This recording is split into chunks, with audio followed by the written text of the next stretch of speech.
तो मैंने कहा कि एक संत हुए तुलसी साहब, तो तुलसी साहब ने कहा कि खेलो री हृदय हरि होरी, कि बाहर में होली नहीं, अपने भीतर में होली खेलो। पल में पल सुरति बहोरी, जो सूरत संसार में फैली हुई है, बिखरी हुई है, उस सूरत को समेट करके भगवत भजन करो, यही होली होगी। रंग एक दूसरे पर छिड़कते हैं, तो वहाँ रंग क्या है, गुलाल क्या है, तो कहते हैं आस अबीर गुलाल गुनन की। आशा जो संसारिक हमारी है,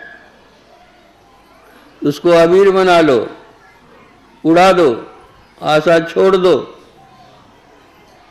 और गुलाल जो है, त्रैगुण जो है, उसको पार कर जाओ। यह होली खेलो। रंग एक दूसरे पर डालते हैं, कहते बंक नाल रंग माट भरो है, अब पिया पर ले छिड़कोरी।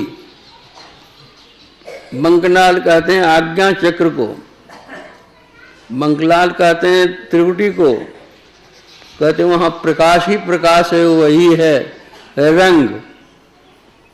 ऐसी साधना करो दृष्टि साधन की कि तुम्हारे अंदर में प्रकाश हो जाए, यह होली है। और होली में लोग गाना गाते हैं, ढोल मृदंग भी बजाते हैं,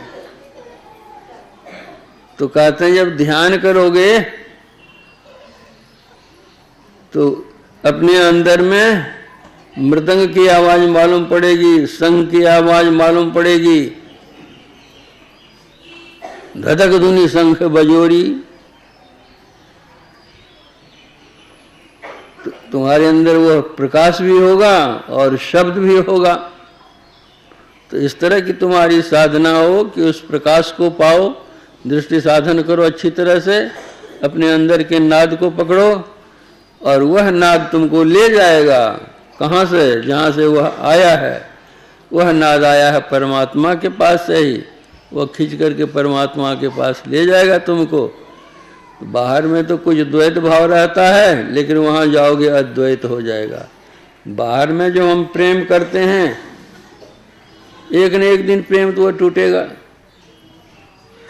चाहे हम जिस किसी से भी करें, वह प्रेम एक दिन छूटता है, टूटता है। मिलन जिससे हम करते हैं, एक न एक दिन विचरण होता है, किंतु परमात्मा से एक दिन मिलन हो जाने के बाद, एक बार भी मिलन हो जाने के बाद, एक क्षण के लिए भी मिलन हो जाने के बाद, फिर वह मिलन कभी विचरण नहीं होता। संत कबीर साहब ने अपना अनुभव कहा है, न पल बिछड़े पिया हमसे, न हम बिछड़े प्यारे से, उन्हीं से नेह लागिए हम उनको बेकरारी क्या।